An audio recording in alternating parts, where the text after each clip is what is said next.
Who they call the law firm? I feel like that was fun. I thought for a second. Come on, you like that. I started laughing because I thought you said AC Slater for a second. No. I was like, AC Slater, Bayside High? He did everything. His jerseys go off the crazy. You ever see somebody wearing a Bayside High jersey too? Yeah. The number 4s. But you got to show off the abs. You got to show. Yeah, I'm not doing that.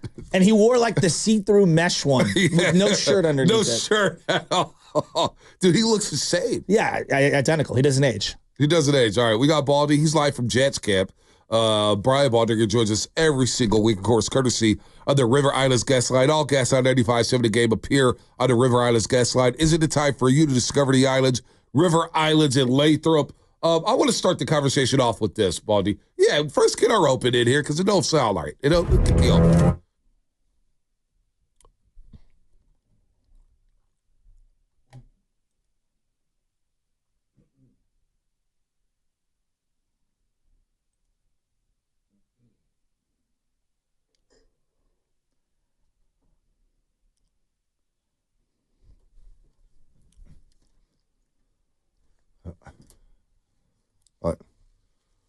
All right, Baldy, you love physicality, you love sharks, and I'm going to play this speech for you real quick. And I want to know what it means to you when you hear this, because this guy for the second straight year, somehow, some way, set the tone for the entire season. I'm going to let Fred Warner take it away. Bring it tight. I need time. Hey, laser focus. Four quarters. Execution. Y'all know we in the business of whooping my ass. They gotta know that. We take that to tempo every time. So these boys, they don't belong on the field. We the best. Let's go whoop that. So you get Fred Warner 90 minutes before kickoff, Baldy, giving that speech to his teammates, saying they don't even belong on the same field as us. We're the best. We're in the business of kicking ass there. And Fred Warner goes out there and sets the tone right away, forcing a fumble, punching out the ball on Breece Hall. And last year, you were in Pittsburgh when Fred Warner decapitated Najee Harris, and it felt like the game was over. So I want to start off this week's conversation giving some love to a defensive player. And Fred Warner, he hasn't skipped a beat, Baldy. What about that speech before the game? He's got to be ready to run through a wall right now. You know what? The best part about that speech is, Bonte? On the fourth play, he punched the ball out of Breece Hall's hands. And, to every Jet fan, they're like, we're the same old Jets. That's our second best offensive player. And Fred saw that Breece Hall had the ball in the wrong hand. He had it in his right arm. And as soon as he saw that, he took his right fist, balled it up, and punched it right out. He popped that balloon. And so you can give the speech. That's great. And it gets everybody, cranked up. But then you go out and you back it up. And that's what Fred does. He plays the game at a lightning speed because of his speed recognition, and then just the recklessness that he plays the game with. He sets the tone, to me, not just for the defense, for the entire team. Yeah, I mean, he's just an absolute stud. It felt like he was making every single play out there until, I believe it was the second drive, Malik Collins just showed up in this game, and I was so impressed with him. I thought Leonard Floyd flashed in this game. Bosa, forcing Aaron Rodgers up, and Floyd cleans it up. What did you see from this defensive line? Because people are going to look at the box score and say, oh, Bosa didn't have any sacks. I thought he was causing havoc. Look, Malik was great. I mean, you look at the Jets. I mean, the Jets were talking all summer long about a rebuilt offensive line, 3 new starters. They spent a lot of money on these guys. Ollie Vera-Tucker's a former first-round pick. Joe Tippmann's a second-round pick. Breece Hall ran 10 times for 25 yards in that first half. They whipped them up front. They absolutely whipped them. And really, when you watch Javon Hargrave and Malik Collins inside, they were basically carbon copies of each other. They both played the same way. They played with great pad level, with penetration. They didn't get moved off the ball, and they were disruptive. And if the Jets can't run the ball the way they couldn't, it makes it very difficult on Aaron Rodgers and anybody else to sustain offense. And they couldn't sustain offense in that first half. Baldy here on the River Islands Guest Line live from Jets Camp. He joins us every single week. We know at Baldy's breakdowns, the best of the business at doing it and recapping every single game from week number 1. We'll get to Christian McCaffrey in just a second here, Baldy, but Jordan Mason, at least for a game. Oh, where did this guy come from? What a bell cow he was Monday night, just running downhill with so much force. Shasky mentioned Marion Barber. That's who he reminded him of. Guru brought up Steven Jackson. I mean, whoever the hell he was, he ran the rock hard Monday. For at least a week, they didn't miss CMC because of the services of Jordan Mason. Well, it's a classic, next man up thing. But he drew a little bit of blood every time he ran the ball. I mean, he did not get knocked backwards once the whole day. He took the fight to the Jets, and those are good linebackers. And C.J. Mosley and Quincy Williams, that's the foundation of this whole defense. They were invisible in this game. They didn't attack the line of scrimmage, and that's what the 49ers did. They got up in the grill of those guys. Dominic Puni, like Aaron Banks, Trent was a beast. They got busy up front, and then Jordan Mason just made him pay. And that's a sweet. I mean, 147 yards and 28 carries. Nobody could have predicted that against that front. But they made a Jets defense that's built around their defensive front seven. And they spent a lot of money and a lot of resources on those players. They made them look pretty pedestrian. I want to highlight Dominic Puni. I said to Bonte when I was watching the game in real time, I go, they've run the ball to the right side more in one half than I've seen them do what feels like in a full season. It's got to be the confidence of Kyle Shanahan, but it felt like they were also running at Quinnen Williams to slow him down as well. What did you see from Dominic Puni, and what did you see from Kyle's offense in general in terms of mixing it up, running to that side? Well, I've done a breakdown on Dominic Puni in all 4 games he's played, 3 in preseason in this game. And even his coach at Kansas hit me up yesterday. They're real proud of him, but he just is, as much as you can be a natural at right guard, he's just a natural. He looks like he's played his game for 5 years. He doesn't make a mistake.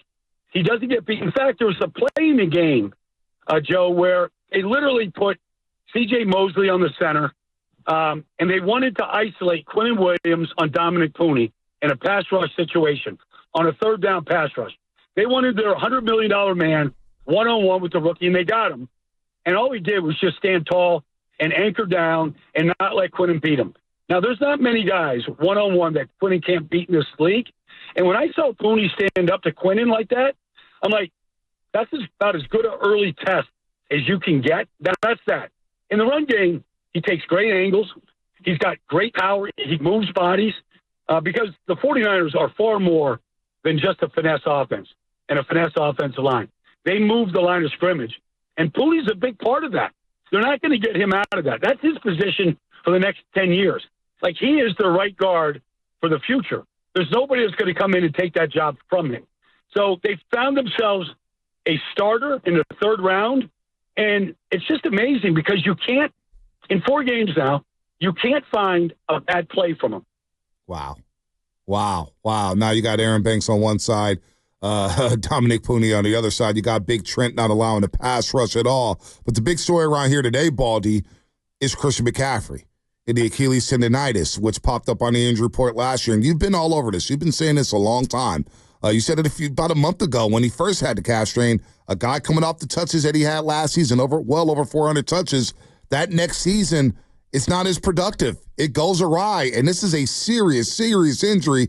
So first of all, can this team, I guess, the question we've been asking, Baldy, is can this team overcome a loss of Christian McCaffrey? He's the offensive player of the year. We know that. He's a dynamic player. He's a Hall of Famer.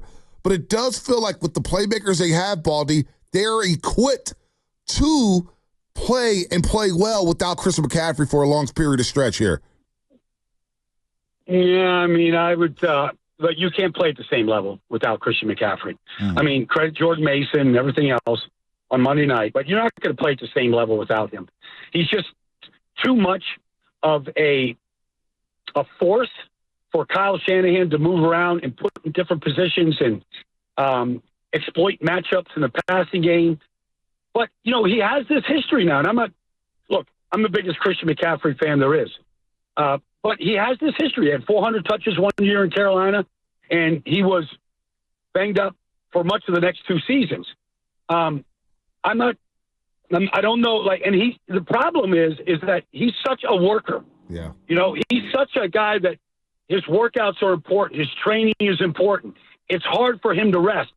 And really, tendonitis is something, and I don't know exactly what the issue is, because we're all just hearing about it really for the first time, the extent of this thing.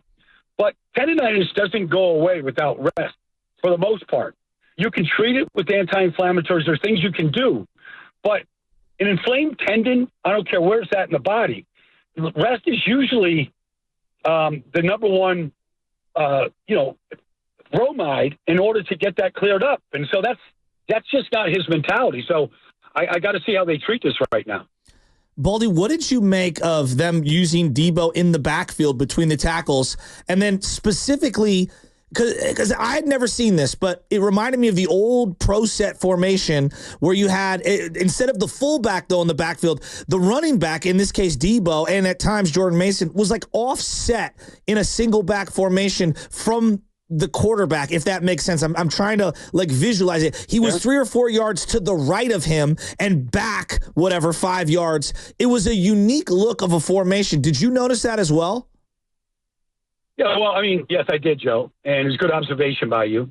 And a couple things. One, I mean, there's a trickle-down effect. There's no McCaffrey. So somebody has to spell Jordan Mason. So he gets 8 carries in the game, and from a variety of ways. But I think one of the reasons why they offset them like they do in that formation, I've seen it a little bit around the league, is if you're the defender, if you're the defense right now and you're C.J. Mosley, like, are we going toss to that side and we're just going to get one gap further out wide, or are we coming back underneath? You're a little bit unsure about where he's going from that position. And so if you're right next to the quarterback in a, spread shotgun look, you're usually just a point of entry back, and underneath handoff going the opposite direction. But if you're in that position, you really could be going either way. And I just think it puts the defense in a little bit of a bind about which direction he's going to go. Baldy, circling back to Christian McCaffrey here. Circling back to Christian McCaffrey and the Achilles tendonitis here. And I'm with you here. Like, Christian McCaffrey's a stud, and what he does in the pass game or whatnot. Could they score 30 a game without him? It's possible, but you're right. They're not going to be as explosive. There's going to be a difference in the offense here. Did you have this injury? Do you have teammates who had this injury? And how did it end up here? Because it sounds like it's just a lingering injury, and he may never be 100% for this football season. These tendonitis is pretty mysterious. As quickly as it comes, it can also leave just as quickly. You just don't know. Like, one day you're going to wake up and it's going to feel good, but that's what you're counting on, is that it's going to go completely away. But you just never know when or how or if. You can treat it with all the ice and the stem and all the various treatments that are out there. PRP, like, I'm sure he's looking at everything. I'm sure the 49ers are as well. But look, his feet are everything. His ability to cut, to explode. If you can't do that, you can't be Christian McCaffrey. You can't be the elite back that we saw in every game last year. And so if it was just a calf strain, you might be able to work around it. But like, the problem is you don't want to inject it with anything. Like, you just want it to heal naturally. And then it becomes, can you practice with it? Or are you just going to be a game day guy? It's very, very tricky. You want it to be completely healed, honestly. And if it takes 2 weeks or 3 weeks, it's better to do that and get them ready in October if it takes that. But the last thing you want to do is go out there thinking it feels pretty good and then just re-aggravate it, and it doesn't leave, because then it's a mental thing. Then you're thinking it's never going to go away. You want it to wake up one day and you just want to be able to bob up and down coming out of your bed, and you don't feel it. You want it to feel like it did for 20 games a year ago. Can they get to a Super Bowl without him? It's a big challenge. It's a big challenge because who knows what other injuries might pop up, but he's your number one weapon in every phase of the game. And so, if Jordan Mason is your starter right now, okay, who's the backup? Like, where's it go from there? Because he can't take 28 carries every game. Nobody can. And that's what he got the other day. And it's great. He responded. But then it's just a trickle-down effect. But you're going to lose a lot of the matchups and the creativity that Kyle's capable of, and he's the best at it in this business, maybe Sean McVay, but he's as good as anybody in this business. And you lose a lot of that creativity in the offense and things that you want to try and use against the Rams, use in big games, use in difficult spots, comeback games, things that you got to do. With him not being there, it lessens the opportunities. So when I look at the team last year, we talked a lot about the DC, the coordinator, Steve Wilks, and getting the new guy in there, Sorensen, and having Brandon Staley. I saw some things that I hadn't seen as much. I saw a ton of press across the board. I saw them pressing on the outside, Diamanor laying off. I saw Tig as the single high safety. I saw Odom as the single high safety. I saw Bosa switching sides with Leonard Floyd. I saw the various fronts. I saw more different stuff on the defensive side than I'd seen in maybe 3 or 4 years from this team. What did you see defensively, schematically from the 49ers on Monday night? Well, just challenging receivers. I mean, look, Lazard beat, the corner on the outside a couple of times, but, at least they were challenging him. Aaron saw it. He saw the matchups. He saw, some of the disguises and late stems, from Sorensen, and he got him a couple of times, but at the end of the day, they scored basically 13 points with Aaron out there. And they put 2 drives together. And so I saw them basically, the Jets had 5 drives in the first half where they didn't get a first down. You never let them get into a rhythm. And so I think challenging the receivers is a big part. You saw a 3rd down stop where, they didn't convert it. And so I think a big part is the trust in the corners to be able to hold up. I saw Dominic make a great play down on the goal line, just from understanding his positioning where he's got to be a flex player. He's got to play the pass. He's got to play the run, and he played it perfectly. And so I feel like the players are responding. Look, Nick's always gone back and forth. He's going to pick his sides, and that's fine. Letters can play either side just as well. But I thought the defensive front really played a great game, especially against the run. And, they had to get better in that department, and they sure were on Monday night. Baldy, you talk about the quarters pressing up and everything, but was there a lot of difference in between, say, a Nick Sorensen defense and a D'Amico Ryans defense? Because obviously last year Steve Wilks wasn't really his defense. He didn't really know the scheme and understand the scheme, so I don't know what the hell they were doing last year. But in terms of, like, what we saw from Saleh and D'Amico Ryans in this wide 9 system, how much different was it with Nick Sorensen other than pressing on the corners? Were they playing a lot more games up front? Were they stunning more? Were they blitzing more? What did you see from that angle? Not really many games. I mean, they really, it was pretty vanilla because they have, the offense was having such great success. Yeah. And, the score divide just kept getting bigger and bigger. 26-7, in the third quarter, you got control of the game. You don't want to give them anything. There's no need to. You've got control of the game. Right. And so I think you got to just play smart. I think in a more competitive game, you're going to see more. And, when they hold the Jets to 49 snaps total, and, Aaron's out there for 40 snaps, I mean, you got control of the game. You don't need to show a whole lot at that point. Yeah, no doubt. 38 minutes of time of possession for the 49ers Monday night. Before we get you out of here, Baldy, looking ahead to Minnesota. They beat up on the New York Giants. Daniel Jones was not good at all. I'm looking at their defense. We know with Sam Darnold and Justin Jefferson, they're going to have some good offensive plays. Aaron Jones running the ball well. But Brian Flores, as a defensive coordinator, what challenges will he present Kyle Shanahan and Brock Purdy in this offense without probably Christian McCaffrey this Sunday? Well, they saw him last year. Brian Flores is very talented. They have a brand new defensive line. I mean, all 4 starters are new. And they caused all kinds of problems. So Daniel Jones to the offensive line. Nobody played well in New York. Daniel Jones walked into a lot of sacks that just aren't necessary. He didn't see the field well. So look, Brian Flores is going to give you as many different looks as anybody in this whole business right now. So you got to be really patient. Kyle's going to study it real hard. I think you can learn a lot from their performance in Minnesota a year ago because the secondary is pretty much the same from a year ago. And so I think the fact that there's a blueprint for what Brian likes to do from how they played them a year ago can help game plan for this year. All right, this should be a fun game. Where are you at this weekend, Baldy? I'm going to Kansas City. I'm going to see the Bengals and the Chiefs. Late game. Yeah, it's going to be, Patrick Mahomes with 10 days of rest and Xavier Worthy.